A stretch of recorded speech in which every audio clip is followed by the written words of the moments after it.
Hi guys, welcome back to explore literature. इस वीडियो के अंदर हम डिस्कस करने वाले हैं आपका AECC subject environmental science theory into practice 1। ये आपका थर्ड सेम का सब्जेक्ट है, तो इसकी यूनिट 6 को हम इस वीडियो में कंप्लीट करेंगे। तो लास्ट तक बने रहिएगा ताकि आप किसी भी पॉइंट को मिस ना करें। And also if you haven't subscribe the channel तो प्लीज़ कर लीजिए। और आपके फीडबैक्स बहुत मायने रखते हैं, तो प्लीज़ वीडियो के एंड में अपना फीडबैक देके जाना ना भूलें। अब ज़्यादा टाइम को वेस्ट ना करते हुए लेट्स स्टार्ट द वीडियो।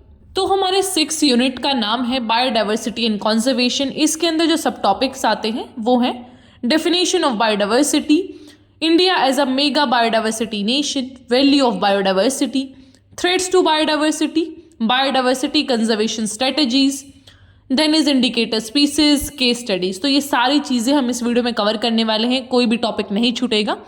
ये वीडियो भी अगर आप 2 बार रिवाइज कर लेते हैं then you are good to go for your exams. अब हमारे टॉपिक की बात करें तो हमारा फर्स्ट टर्म है बायोडाइवर्सिटी। बायोडाइवर्सिटी का मतलब है कि जितने भी लिविंग ऑर्गेनिजम्स रहते हैं एक पर्टिकुलर एरिया में उसे बोलते हैं बायोडाइवर्सिटी। बात करें जेनेटिक की, जेनेटिक क्या होता है? एक different variation of genetic information with in a population of species. इसका मतलब है कि जिन भी जो पर्टिकुलर स्पीसीज है उनका DNA या फिर जो भी उनके अंदर जेनेटिक मटेरियल है। जेनेटिक मटेरियल क्या होता है? जो एक जनरेशन से दूसरी जनरेशन में पास ऑन होता है। जैसे ह्यूमन है, ह्यूमन के अंदर DNA होता है, हमारे पेरेंट्स का जो DNA था वो हमारे अंदर आया है, हमारी आने वाली जनरेशन्स के अंदर हमारा DNA आएगा। तो इसी तरीके से जो डिफरेंट डिफरेंट जनरेशन्स हैं उनका जो एक जेनेटिकल इन्फॉर्मेशन पास होता है अगले जो स्पीसीज है उसके अंदर, उसे बोलते हैं जेनेटिक्स। Then is species.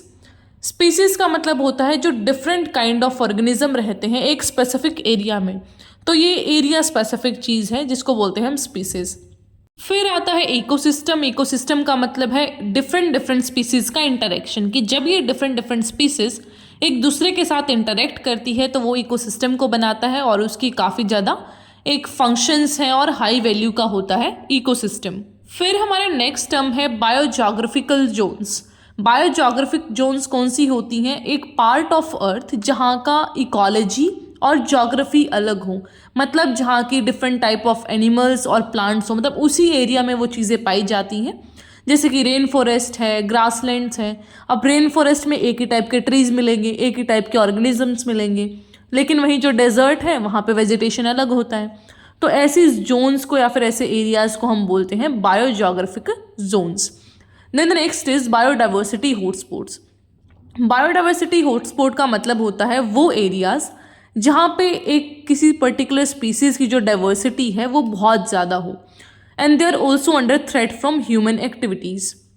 मतलब कि वहाँ पे ये भी हमें डर रहता है कि भाई यहाँ पे हंटिंग हो सकती है, पोचिंग हो सकती है, वो खतरे में भी रहते हैं। तो जैसे कि Amazon rain forest, coral triangle, ये इसके एग्जाम्पल्स हैं। नेक्स्ट टर्म आती है एंडेमिक और एंडेंजर्ड स्पीसीज। एंडेमिक क्या होता है? जब हमने सुना था ना Covid is a pandemic, pandemic का मतलब है जो कि सारे ग्लोब में, मतलब कि एक कॉन्टिनेंट से ज़्यादा में जो फैला हुआ हो, एक पर्टिकुलर एरिया से जो ज़्यादा में फैला हुआ वो होता है पेंडेमिक। लेकिन एक जो पर्टिकुलर एरिया में कन्फाइंड है उसे बोलते हैं एंडेमिक।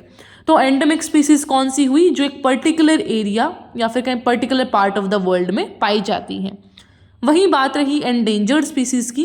एंडेंजर्ड स्पीसीज वो होती हैं जिनके ऊपर कोई खतरा होता है, मतलब या तो उनको हंट किया जा रहा है या फिर इन्वायरमेंट ऐसा बन रहा है कि वो नहीं जी पा रही हैं, तो किसी भी तरीके से उनके ऊपर एक रिस्क है ख़त्म हो जाने का। फिर हमारा नेक्स्ट टर्म है IUCN रेड लिस्ट।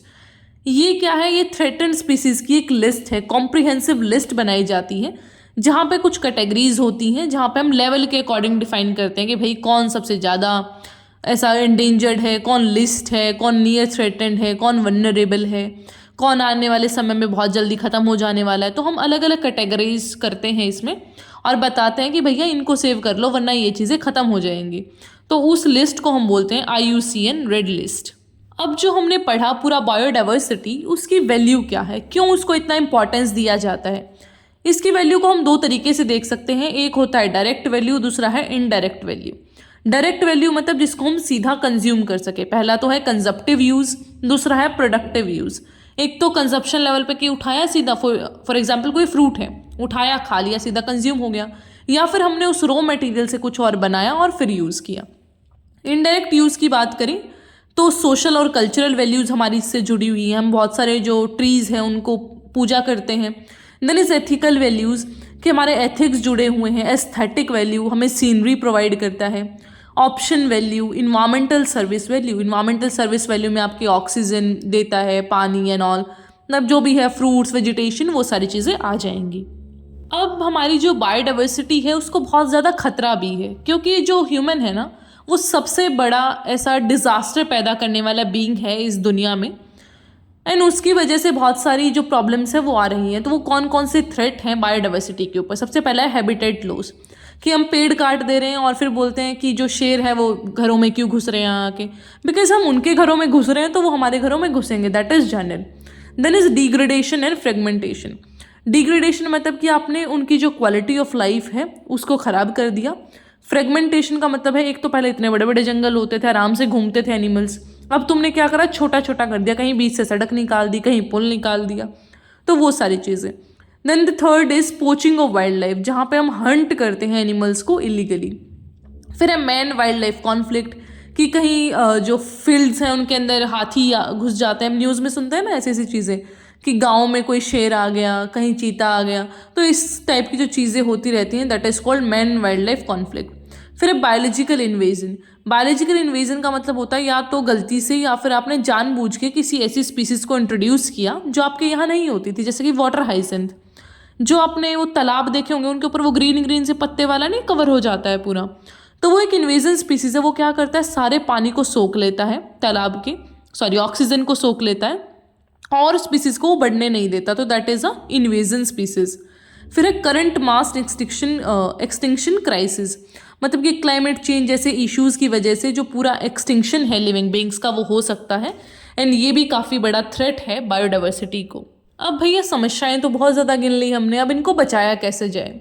तो इसके काफ़ी सारे तरीके हैं, जैसे कि in situ and ex situ method. In situ मतलब जहाँ पे वो चीज़ है वहीं पे उसको ऐसा इन्वायरमेंट प्रोवाइड कर दो ताकि वो वहाँ पे बच सके। एक्स सीटू का मतलब है कहीं एक्सटर्नल जगह ले जाके, कहीं दूसरी जगह ले जाके आप उसको सेव कर रहे हैं। फिर आते हैं नेशनल पार्क्स। नेशनल पार्क क्या होते हैं? प्रोटेक्टेड एरियाज होते हैं फॉर कंजर्वेशन एंड रिक्रिएशन। ठीक है, यहाँ पे हम इकोसिस्टम को, वाइल्ड लाइफ को, नेचुरल ब्यूटी को प्रिजर्व करते हैं। फिर होती है वाइल्ड लाइफ सेंचुरीज। इनका प्राइम फोकस होता है कंजर्व करना और प्रोटेक्ट करना वाइल्ड लाइफ को और उनके हैबिटेट्स को, जैसे कि भरतपुर बर्ड सेंचुरी है, फिर है पेरियार वाइल्ड लाइफ सेंचुरी। उसके बाद आते हैं बायोस्फीयर रिजर्व्स। इनका काम क्या होता है? कंजर्व करना और सस्टेनेबल यूज़ करना, रिसर्च करना, और इसके अंदर हमारे बफर जोन्स भी आते हैं, मतलब हमें जो हमारे एरियाज़ हैं उनको इस तरीके से यूज़ करना है कि वो सस्टेनेबल हो, रिसर्च करें हम वहाँ पे, ऐसे एरियाज़ को हम बोलेंगे बायोस्फीयर रिजर्व। फिर स्पीसीज़ का री इंट्रोडक्शन एंड ट्रांसलोकेशन, कि कोई भी स्पीसीज़ है अगर वो ख़त्म हो गई है तो हम कहीं और से ला के इंट्रोड्यूस करवा दें। जैसे कि टाइगर है, हम कहीं और से लेके आते हैं, जैसे केन्या से लेके आते हैं या फिर किसी और अफ्रीकन कंट्री से, तो हम उनको दोबारा इंट्रोड्यूस करवाने की कोशिश करते हैं, लेकिन कई बार वो फेल हो जाता है, कई बार वो चीज़ें सक्सेसफुल रहती हैं। फिर होता है ट्रांसलोकेशन। ट्रांसलोकेशन मतलब कोई इन्वेजन स्पीसीज है, फिर आपने उसको हटा दिया, किसी को इंट्रोड्यूस करना है, किसी को हटाना है, इसी सारी प्रोसेस को हम बोलते हैं इंट्रोडक्शन एंड ट्रांसलोकेशन। अब जो ये हमारी स्पीसीज हैं वो भी कई टाइप की होती हैं, मतलब इनके नाम है particularly, that is not the types, उनके जो स्पेसिफिक नाम है, जैसे कि कीस्टोन स्पीसीज। कीस्टोन स्पीसीज का मतलब है एक ऐसी स्पीसीज जिसका रोल या फिर कहीं प्रेजेंस बहुत इंपॉर्टेंट है इकोसिस्टम के अंदर और वो लार्ज इम्पैक्ट डालती है। जैसे कि बीवर्स हैं, वो इन्फ्लुएंस करते हैं बिल्डिंग डैम को, जो कि क्या करता है, दूसरे स्पीसीज के लिए हैबिटेट का काम करता है। फिर है फ्लैगशिप। फ्लैगशिप स्पीसीज कौन सी होती हैं? जिनको सेलेक्ट किया जाता है कंजर्वेशन कैंपेन्स के लिए, जैसे हम जाइंट पांडा को यूज़ करते हैं। पांडा का सिंबल यूज़ किया जाता है वाइल्ड लाइफ कंजर्वेशन के तौर पे कि भैया ये सिंबल है हमारे कंजर्वेशन ऑफ वाइल्ड लाइफ का। Then is umbrella species. Umbrella species क्या है कि उसको प्रोटेक्ट कर लोगे तो बाकी सारी तो वैसे ही प्रोटेक्ट हो जाएंगी, तो उसे बोला जाता है umbrella species. Then is indicator species. Indicator species का मतलब है कि जिसकी प्रेजेंस, एब्सेंस या फिर कम ज़्यादा होने से हमें पता चल सके कि हमारे इकोसिस्टम की हेल्थ कैसी है। अब हम बात करते हैं कुछ स्पेसिफिक प्रोजेक्ट्स की जो कि आपके सिलेबस में मेंशन्ड है। सबसे पहला है प्रोजेक्ट टाइगर, जो कि 1973 में लॉन्च किया गया था ताकि हम बंगाल टाइगर्स हैं जो उनको प्रोटेक्ट कर सकें। प्रोजेक्ट एलिफेंट को 1992 में इनिशिएट किया गया था एलिफेंट्स को कंजर्व करने के लिए। एंड जो इश्यूज थे जैसे कि पोचिंग, ह्यूमन एलिफेंट कॉन्फ्लिक्ट, उसको भी सॉल्व करने के लिए। फिर था वल्चर ब्रीडिंग प्रोग्राम, यहाँ पे हमने वल्चर्स को ऐसा बचाया था बिकॉज उनका पॉइजनिंग की वजह से डेथ हो रहा था उस टाइम पे बहुत। Then is project great Indian bustard, ये काफ़ी बड़ा सा वो होता है बर्ड होता है, तो उसको बचाने के लिए हमने इस प्रोजेक्ट को लॉन्च किया था क्योंकि इलेक्ट्रिकल वायर्स हैं जो उनसे भी लग के वो मर जा रहे थे, तो बहुत इश्यूज ऐसे आ रहे थे जिसकी वजह से इस प्रोजेक्ट को लॉन्च किया गया। देन इस क्रोकोडाइल कॉन्जर्वेशन प्रोजेक्ट, तो ये क्रोकोडाइल्स के लिए किया गया था, specially salt water crocodile and मगर क्रोकोडाइल के लिए। साइलेंट वैली मूवमेंट है जो, ये कॉन्जर्वेशन मूवमेंट था केरला इंडिया के अंदर 1970s में, जो कि हाइड्रो इलेक्ट्रिक प्रोजेक्ट्स हैं जो साइलेंट वैली नेशनल पार्क के अंदर, उनको मना कर रहे थे कि भाई इनको ना लगने दो यहाँ पे बिकॉज इससे जो स्पीसीज है उनको खतरा होगा। देन इस सेव वेस्टर्न घाट मूवमेंट, यहाँ हमने बात की कि जो बायोडाइवर्सिटी हॉटस्पॉट्स हैं वेस्टर्न घाट्स, उनको बचाइए और वहाँ पे जो इश्यूज है जैसे कि डिफोरेस्टेशन, अनसस्टेनेबल डेवलपमेंट, उनको रोकिए। So this was all about this unit. I hope आपको समझ आया होगा। कोई भी क्वेश्चन है तो उसे आप पूछ लीजिएगा, चैनल को सब्सक्राइब कर लीजिएगा। I will meet in the next video, till then take care, stay happy, stay healthy, and also don't forget to give your feedbacks and like the video.